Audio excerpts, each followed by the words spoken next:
Que a paz divina de nosso Senhor e Salvador Jesus Cristo esteja na tua vida. Eu espero que você esteja bem, que a tua vida esteja bem, que você esteja bem espiritualmente, tá? O assunto desse vídeo hoje é bastante polêmico, porém é um assunto conclusivo.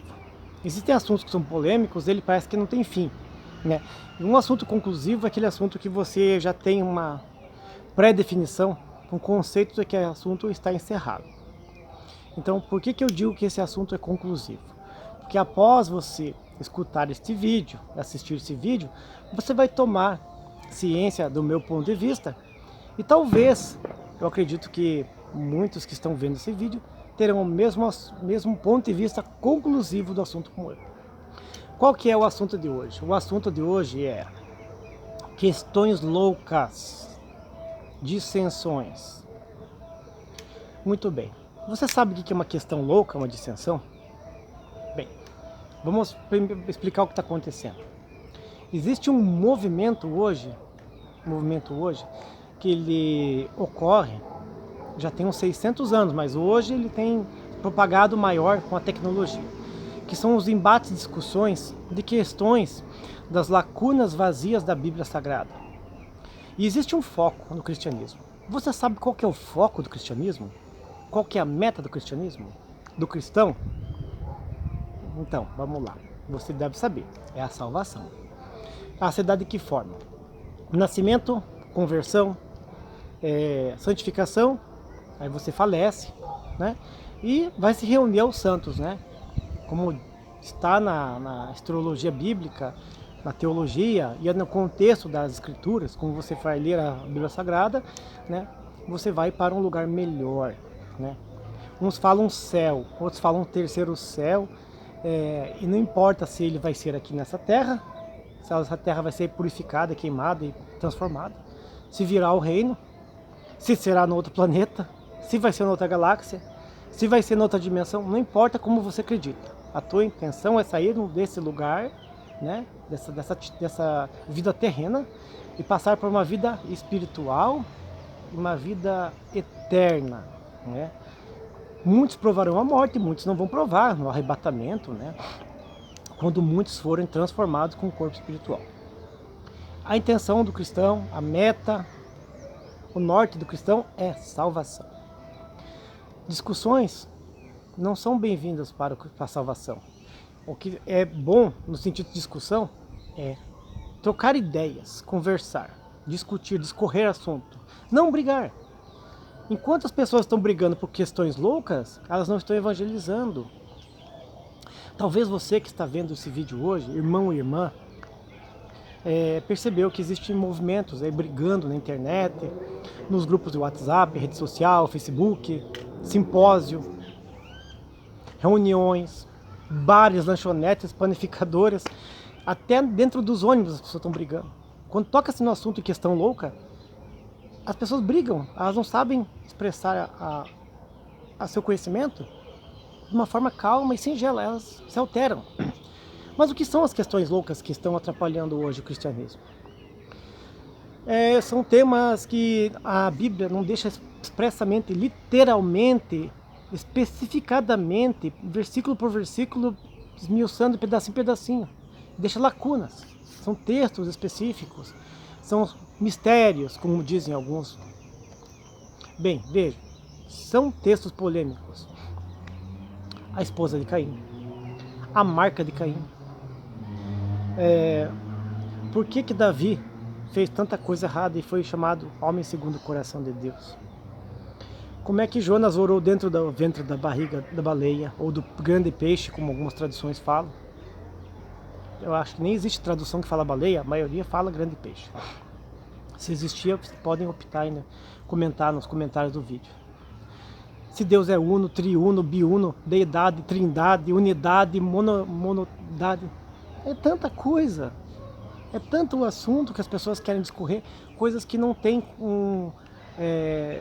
uma verdade intrínseca. Ela é verdadeira, é honesta, é pura, é santa, mas ela não expressa nas escrituras, na Bíblia Sagrada, corretamente 100% como é que se passou. Por quê? Em primeiro lugar, A Bíblia não existia, o Novo Testamento, no tempo do Novo Testamento. Eram cartas, epístolas, né, como se fala, escritos e relatos orais, outros não. Alguns apóstolos vieram depois, outros discípulos vieram depois, apóstolos escreveram também. E só pelo ano 150, 180, quando Tertuliano resolveu escrever alguma coisa sobre a Trindade, sobre o Deus triuno, aquilo lá, é que começaram a surgir essas questões loucas. Porque Tertuliano, ele foi influenciado pela triunidade do Deus pagão. Triunidade do Deus pagão. Então ele foi influenciado, Tertuliano. Antes de surgir a Igreja Católica, então esses primeiros discípulos e outros discípulos dos discípulos, eles se perderam na linhagem. Não eram todos que tinham os textos à mão para poder conferir alguns textos. Existe muito texto da Bíblia que foi suprimido em linguagem antiga, arcaica, idiomas mortos, né? Veja, por exemplo, os pergaminhos do Mar Morto, quando foram encontrados nas cavernas de Qumran, lá no ano de 48, fragmentos com 5 centímetros, 5 milímetros, 5 milímetros, meio centímetro, 2 centímetros, em linguagem pouco conhecida. Então, o estudo é importante. Estudar a Bíblia é importante. Você nunca vai saber tudo. Nunca vai saber tudo. Porque o próprio apóstolo diz que hoje nós vemos por parte, vemos como fosse um espelho e um enigma. Algumas traduções falam enigma em espelho. Mas quando ele vier, o que é perfeito, o que é santo, verdadeiro, aí tudo ficará claro. Eu vejo, por exemplo, pessoas brigando na internet sobre virgindade de Maria, se Jesus ressuscitou num corpo espiritual ou no corpo carnal. É o que eu vejo. Aí tem essa modinha hoje que é refutação. É a modinha. A pessoa cria um canal ou um grupo para poder refutar certas ideias ou contrário certas ideias, simplesmente pelo ego de refutar, para saber que eu sei mais, ou tenho curso tal, eu estudei tal, eu escrevi livro tal, eu fiz a tese tal. Ou para expressar o desejo e a vontade do seu líder religioso. Quando, na verdade, o defensor de Cristo, né, o apologeta cristão, o defensor da Bíblia Sagrada, das palavras da exagese, ele tem que ter a consciência do Espírito Santo de que o importante é salvação, é Cristo. As demais coisas vão ficar aqui na terra. Enquanto está perdendo tempo com uma irmã lá, falando sobre dinossauro, se existe ou não existe dinossauro, se quem foi a mulher de Caim, se Deus é uno, triuno, biuno, triuno, é trino. São coisas que elas vão atrapalhando, não produzem nada espiritual na pessoa. As curiosidades e os conhecimentos bíblicos são muito bons para ajudar a gente a discorrer um assunto, conhecer. Se você se aprofundar num assunto e souber dominar ele, você não precisa mentir. Você fala a verdade através da Bíblia Sagrada, a verdade. E você vai ter boa aceitação. Você será não persuasivo, mas será tão real, tão natural, que automaticamente as pessoas que têm um senso comum, tomadas pelo Espírito também, vão abrir suas mentes e vão te seguir, vão te acompanhar e vão pensar parecido com você, né? Eu lembro até uma época, coisa de uns 3 ou 4 anos, tinha um rapaz que era católico e ele frequentava uma seita aqui em Curitiba, uma seita chamada Visão Missionária. Essa seita pentecostal Visão Missionária é uma seita aos moldes da igreja IPDA, Igreja Pentecostal Deus e Amor, é uma cópia, é uma dissidência da Deus e Amor. Com revelações furadas, aquela coisa arada toda que infelizmente existia na igreja IPDA e ainda algum setor ainda existe. Ele frequentava essa seita e não acabou não se batizando lá nada ainda. E teve uma certa doença e faleceu. Mas eu estava falando do evangelho para ele na época, ensinando algumas coisinhas que a gente aprendeu na Bíblia para ele, né? E um dia ele me ligou lá em casa, desesperado. Ele dizia assim: irmão, Silvio, vem aqui que eu quero uma resposta e tal, tem umas perguntas para te fazer e tá tirando meu sono, vem aqui por favor. E eu, no ímpeto daquele amor, corri lá na casa dele, né? Cheguei lá rápido e me deparei com a seguinte situação. Ele mandou sentar na cadeira lá, sentei. Ele falou assim: eu tenho 2 perguntas para o irmão. A primeira pergunta é: irmão, o que foi que o Noé fez com aquele monte de cocô que estava na arca? Ele abriu a arca e jogou para fora da arca? Ou o cocô ficou lá dentro? Por quê? A arca foi selada por um anjo, não podia abrir. Olha só a pergunta que ele fez. A segunda pergunta: se os animais não se devoravam uns aos outros? E eu me segurei para não dar risada, né? Mas eu fiquei pensando, né? Naquela época, né? E me segurei realmente para não dar risada, fiquei mais sério e dei uma explicação para ele, lógica, devagarzinho, com toda paciência, do que eu aprendi, eu passei. E desde aquele ano de 2015, 14, 15, que eu fiquei aquilo na cabeça. Ele faleceu já, infelizmente. E essas questões loucas, essas picuinhas, essas coisinhas pequenas que são um atrapalho da vida cristã. As pessoas focam nessas pequenas coisas, esses detalhezinhos, né? E acabam tomando literalmente a Bíblia como se fosse totalmente a verdade em algumas coisas, né? A gente sabe muito bem que a Bíblia Sagrada, a Palavra de Deus, ela não é um livro, são vários livros, né? E não é, e como algumas seitas já falaram que ela contém a Palavra de Deus, outras seitas falam que ela é a Palavra de Deus. Eu não discordo totalmente que ela contém a Palavra de Deus. Por exemplo, pega o livro dos Números e coloca ela no púlpito e manda alguém pregar, vê se vai sair uma pregação do Números. Eu duvido, eu já cheguei em cooperadores da Cristã do Brasil com 50 anos de cooperador, nunca ouviu ninguém falar, pregar Números, aqueles textos de genealogia. Eu já conversei com padres católicos que nunca pregaram, porque aquele livro é um livro histórico, é um registro histórico. Então a Bíblia, ela é palavra de Deus, no sentido de que ela é potente para educar, redargir, discernir pensamentos, como uma espada que divide medula e os ossos. Então, ela é a palavra de Deus, ela é viva e eficaz. Mas a gente tem que ter ciência de que certos escritos da Bíblia são históricos, outros são fábulas filosóficas, são verdades contadas sem que ninguém as presenciasse. Os 5 primeiros livros da Bíblia, que foram atribuídos a Moisés como escritor, principalmente o Gênesis. Dos outros 4, eu não tenho dúvida que Moisés tenha escrito, ou participado da produção desse material. Mas o livro do Gênesis, que Moisés transcreveu e não escreveu, ele transcreveu, essas mesmas histórias que estão no Gênesis estão nas fábulas de Gilgamesh, né? De Upnapishtim, da epopeia de Gilgamesh. São fábulas que estavam na Caldeias, Assírias, os Acádios, os Sumerianos, os Babilônios já tinham essa história da criação da humanidade, né? Com outros nomes, claro. Muito antes do povo hebreu estar aqui, quando o Abraão veio da Ur dos Caldeus, ele trouxe com ele essa tradição oral. A gente vê, por exemplo, as pessoas brigando por esse assunto. Eu tive há uns anos atrás o acesso a um compêndio natural, da enciclopédia natural, em que mostrava o texto, a criação dos assírios, a criação do homem. Deus fez o homem, separou a terra, fez tal, e o Espírito de Deus parava sobre as águas, porquanto o Criador separou a parte seca da parte molhada. É o mesmo texto.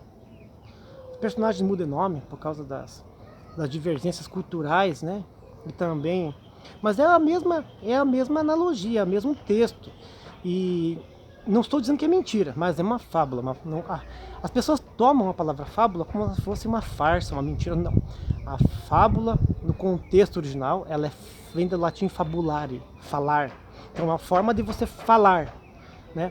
Existiu Ésopo, as fábulas do Ésopo. La Fontaine, que usava animais como né, que falavam, né? Para poder simbolizar algum tipo de pensamento, expressar um tipo de ideia, né, na tradição oral. E as pessoas não aceitam isso, elas não aceitam isso, e elas acabam brigando. Existe um movimento evolucionista, um movimento criacionista, o movimento da nova era. As pessoas brigam por coisas que não têm importância. Na Bíblia está escrito o seguinte, no Novo Testamento está escrito assim: não se dê às discussões, questões loucas, vãs genealogias, que mais produzem contenda e dissensão do que crescimento espiritual. E é o que tem acontecido. As pessoas ficam brigando por picuinhas, ali, né? e não vai entender, não vai compreender. Muito se procura na história, na arqueologia, essas ciências, que a maioria delas no começo do século XVII, do XVIII, o iluminismo, lá, 16, 17, o iluminismo, eles queriam realmente, na verdade, desmentir a Bíblia Sagrada.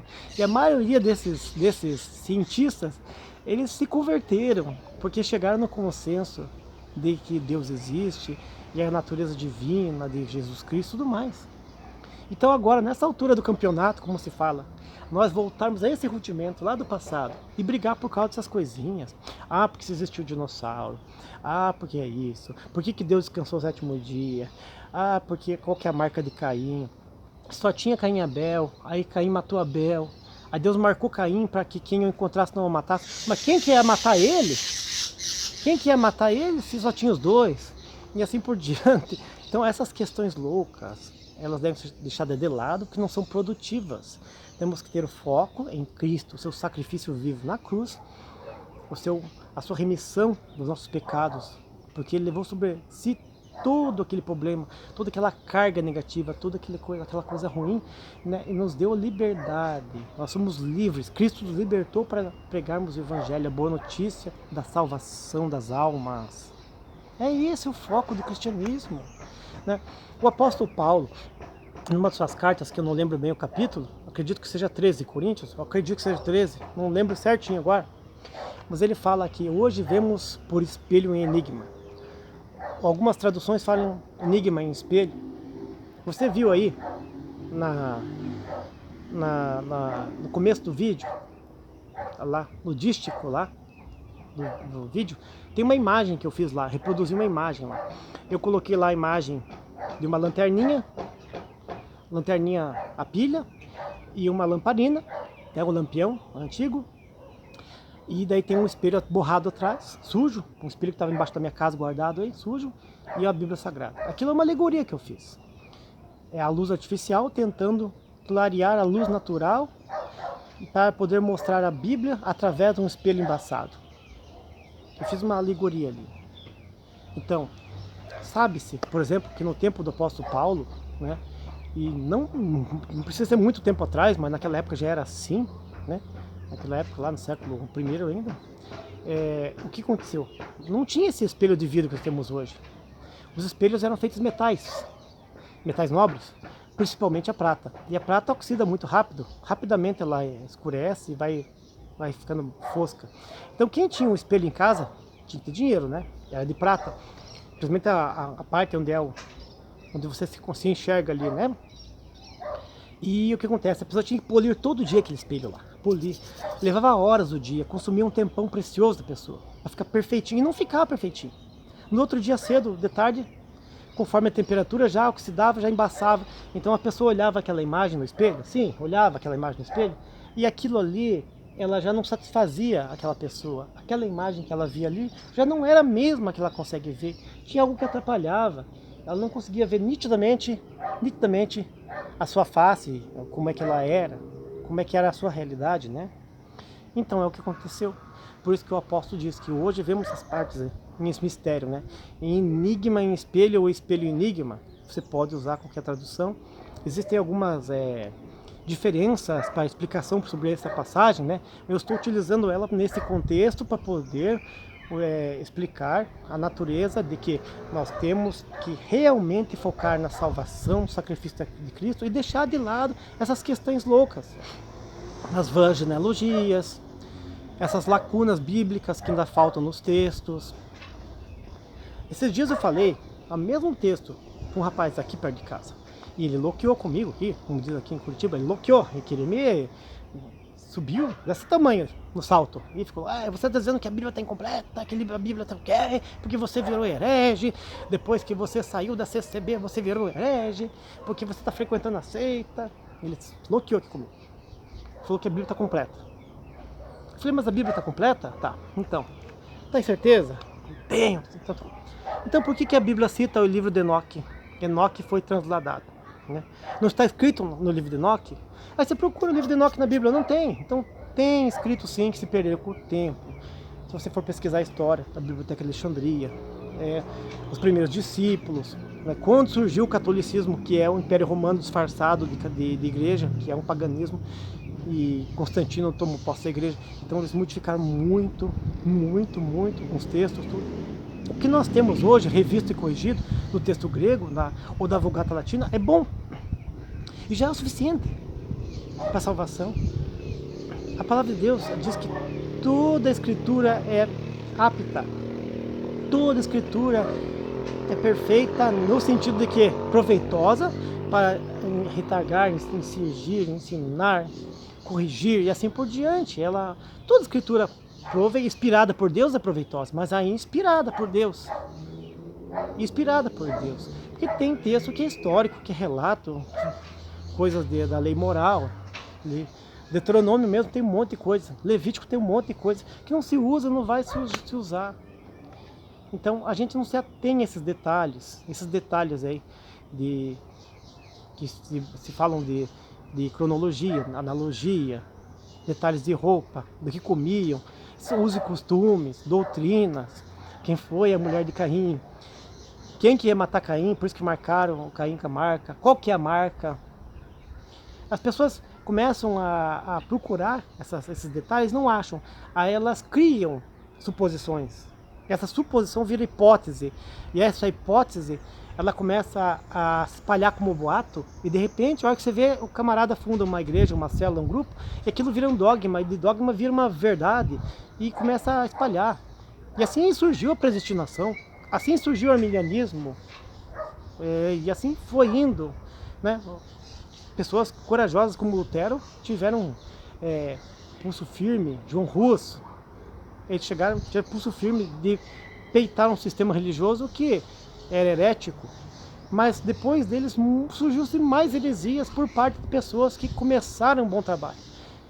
Existiam pessoas que começaram a obra na carne e terminou no espírito, mas teve uns que começaram no espírito, se perderam e foram para a carne. Então vamos deixar de lado questões loucas. Eu não acredito que tem dinossauro, eu acredito que a Terra é plana, a Terra é assim, planinha. Todo mundo lá, se pega o barquinho, cai lá no abismo, lá no seio do Hades, lá onde o Leviatã vai pegar a gente, né? Porque dinossauro não existe, é tudo osso plástico, irmão. Eu falo plástico, né? Eles falam plástico, é osso de gesso, é tudo mentira.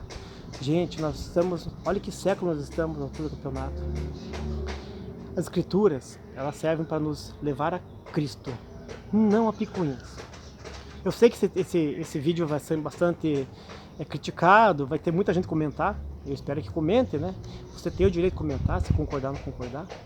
Ficou um vídeo repetitivo, mas eu espero que você concorde, que o nosso foco é Cristo, e não essas vãs dissensões, essas discussões que de teológicas não tem nada.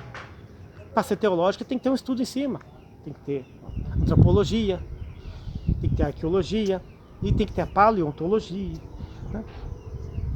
Essas histórias que na Suméria existia de Noé, com o nome de Upnapishtim, como falam no idioma original, essa história também ela foi contada pelos astecas aqui na América do Sul, com outro nome, outro personagem, os 40 dias de chuva, noite e tal. Foi feito um barco, uma grande jangada e os animais entraram lá, os animais puros e impuros, e seu par e tal. Então, olha que a gente tem que ter noção que a realidade, a ciência não veio para atrapalhar, a ciência veio para ajudar. Nós tivemos um planeta aí que se dividiu em continentes, de Pangeia, Gondwana. Nós tivemos eras mesozoica, jurássica e tudo, períodos. Isso é natural. Isso é testemunhos da história. Eu já escutei aí pessoas falando tanta coisa sobre o assunto. A mesmo o assunto dos dinossauros, né? Que a Bíblia não cita os dinossauros, o termo dinossauro, mas ela fala que no dilúvio dissolveu-se os animais, todos os animais, os répteis e tudo mais. Eu estive há uns 8, 9 anos, 2012, 8 anos já, em Cruzeiro do Oeste, aqui no norte do Paraná, onde havia uma estrada que foi cortada por um trator, uma máquina lá, um trator passava lá, e tinha uns negócios ossos fincados no barranco, terra vermelha, e acreditava-se que ali era um matadouro, um negócio assim, que aquilo era ossada de boi, de vaca que estava ali que não se estragou em tantos anos, dos tropeiros. E chegou-se à conclusão, chegou um pesquisador americano ali e mais um holandês. E eles pesquisaram e descobriram que nunca passou tropeiro ali. Era mata fechada antes, que foi derrubada, tocado fogo para fazer uma plantação nos anos 70. Então não tinha momento tropeiro lá no finalzinho dos anos 70, não tinha. Então se foi pesquisar, o que acharam? O maior sítio arqueológico de pterodátilos da América. Muito maior que o do Ceará, que foi encontrado no Ceará. Então, são coisas que hoje, claro, o sítio é fechado, vocês podem pesquisar talvez, acho que na internet deve ter alguma coisa, mas podem pesquisar. E hoje é fechado, não dá nem para entrar mais lá, isso é uma pesquisa. Então, se existem réplicas no museu desses bichos, do restante desses bichos, é porque essas réplicas surgiram para preservar o original, para pesquisa. Assim como tem um mamute lá na Sibéria que acharam um mamute lá congelado. Então, o ser humano tem na mente dele, aquilo que ele vê, ele acredita. Aquilo que ele não vê, ele não acredita. Já não é de fé. E a fé é o firme fundamento daquelas coisas que você espera, mas não vê. Estou baseado isso no cristianismo. Mas também, se a gente for ver na parte física ou na parte espiritual, há uma semelhança. Lembra quando Tomé falou que não creria no Cristo, que fosse ele, se não tocasse nas feridas, não visse as marcas, as chagas, né? Como diz as chagas, né? As marcas. É o que acontece. As pessoas estão vendo e não estão acreditando. E essas de picuinhas tomam um tempo hábil da pessoa ir evangelizar, buscar uma pessoa que está parada lá de uma igreja, uma pessoa que está desigrejada, movimentos desigrejados existem, pessoas que acham que igreja não presta nenhuma, porque a pessoa quando sai de uma seita diabólica, terrena e humana, porque uma seita, uma igreja que diz que é Deus e mente como lugar de Deus e comete blasfêmia, é uma seita diabólica e terrena e humana. Então quando a pessoa sai dessa seita terrena, diabólica e humana, ela sai de lá, ela acaba se desgostando da religião, ela acha que religião, religiosidade é a mesma coisa. Religião é ligar-se o homem a Deus. A pessoa não acha lugar bom nenhum mais. E tudo ela critica e ela se estaciona. Então, em vez de ficarmos brigando por essas lacunas bíblicas que estão incompletas ou que são difíceis de compreensão, a gente faz o quê? A gente vai focar em salvar as almas, anunciar o evangelho, procurar os parados, visitar os enfermos, os presos. Não é só o preso na cadeia, não. Os que estão presos nas drogas, os que estão presos nas correntes de pensamento, aquelas pessoas que estão nas filosofias orientais, do brahmanismo, budismo, confucionismo, taoísmo, os que estão nas religiões de matriz africana, presos naquele sistema, escravos das entidades, da corrente de pensamento. Então vamos libertar as pessoas e não focar nessas coisinhas pequenas que produzem mais contenda e mais dissensão do que crescimento espiritual. Eu falei bastante já. Espero que Deus abençoe a tua vida. Comente aqui se gostou do vídeo, não gostou. Comente. Se concorda, não concorda, comente. Dê a tua opinião para que a gente cresça espiritualmente. Assim a gente aprende junto, cresce junto. Tá bom? Eu espero que Deus abençoe você, a tua família, a tua saúde espiritual, para que a gente possa a cada dia mais crescer e evoluir espiritualmente diante do nosso Criador, né? Levando a mensagem do Senhor Jesus para aquelas almas que precisam e produzindo frutos de bom sabor. Espero que Deus abençoe você, a tua família, no nome do nosso Senhor Jesus Cristo.